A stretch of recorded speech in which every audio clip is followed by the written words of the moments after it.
संसार माझा सोन्यावानी, संसार माझा सोन्यावानी, फुलवू आम्ही आनंदानी, फुलवू आम्ही आनंदानी. संसार माझा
अगं मी किती भाग्यवान आहे ग यशोदा. अगं मला तुझ्यासारखी सुंदर पत्नी मिळाली. पण यशोदा, अगं तू श्रीमंत घरची मुलगी असून सुद्धा अगं माझ्यासारख्या गरीब मुलासोबत लग्न केलंस. पण यशोदा, अगं आपल्या लग्नामध्ये मी तुला मंगळसूत्र शिवाय दुसरं काही देऊ शकलो नाही.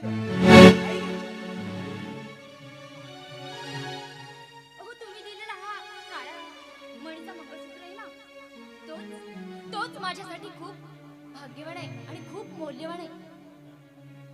यशोदा, अगं नारायण माझा लहान भाऊ, अगं माझ्या काळजाचा तुकडा आहे ग तो. अगं आई गेल्यापासून तूच त्याचा सांभाळ केलीस, अगं त्याचे लाड पुरवलीस. धन्य आहेस यशोदा, तू धन्य आहेस. पण यशोदा, पण चिंता वाटते ती एकाच गोष्टीची. कसली चिंता वाटते तुम्हाला? सांगा, कसली चिंता वाटते?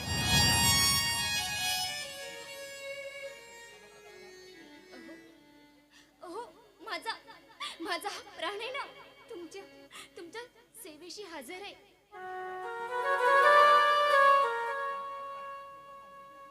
अगं यशोदा, अगं नारायण माझा लहान भाऊ नाही तर तो माझा मुलगा आहे ग. अगं लहानपणापासून मी त्याला मुलाप्रमाणे सांभाळलं ग. आणि तुला माहितच आहे, अगं बालपणातच त्याचं लग्न झालं. अगं त्याला माहित देखील नसेल.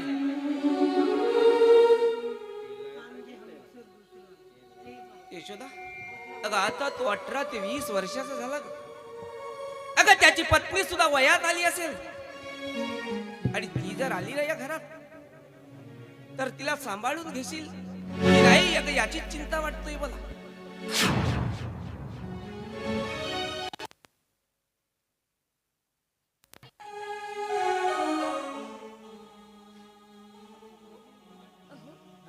अहो, मी तिला माझ्या लहान बहिणीप्रमाणे सांभाळ करेन. आता तरी झालं ना? तरी पण यशोदा, अगं मला तुझ्याकडून एक वचन हवं आहे.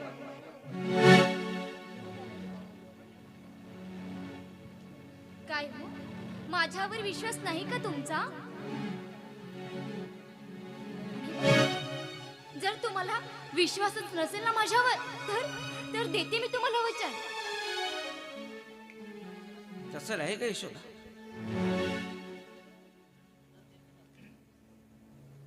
अगं यशोदा, हे बघ, अगं जर का आपल्याला एखादी मूल झालं तर तू त्याच्यावरच प्रेम विसरणार नाही ना? अगं यशोदा, हे बघ यशोदा, अगं मी तुला सत्य परिस्थिती सांगितली, याचा राग तर नाही आला ना तुला? अहो, मला कशाचा राग येईल सांगा ना.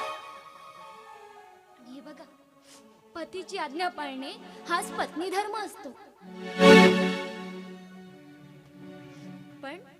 पण आज मला तुमच्याकडून सुद्धा एक वचन हवंय.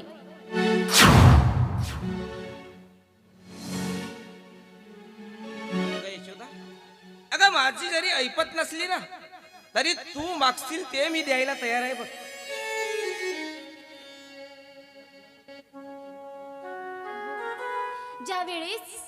ज्या वेळेस या घरामध्ये मी पहिलं पाऊल टाकलं ना,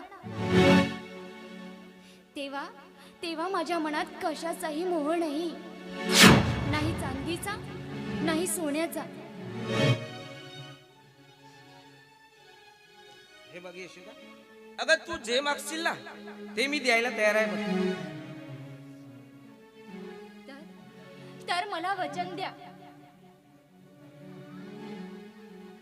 की मी तुमच्या बाळाची आई होणार नाही.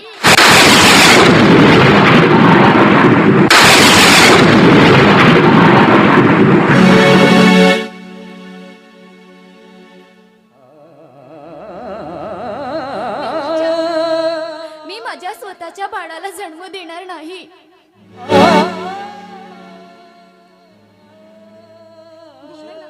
अगं यशोदा, तू हे काय बोलतोय? हे बघ, अगं हे सगळं काही सोडून दुसरं काही माग ते मी तुला देईन, पण आई होण्याचं भाग्य हिरावून घेऊ नकोस ग.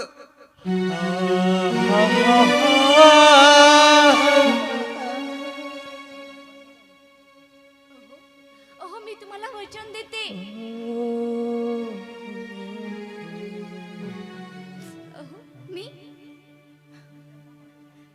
मी त्यांना माझं भाऊ बहीण समजून त्यांचा सांभाळ करेन. यशोदा, किती महान आहेस ग तू. अगं पण मला सांग, अगं आपला नारायण गेला तरी कुठं? कोण, बापूजी? मला सांगा, आता ते कुठे जाणार? गेले असतील शेतावर.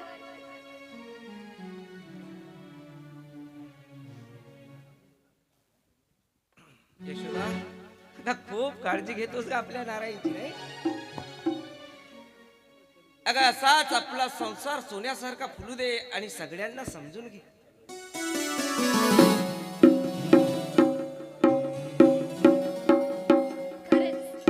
खरंच आपल्या या सोन्यासारख्या संसाराला ना कोणाचीच नजर नको लागू, नाही का?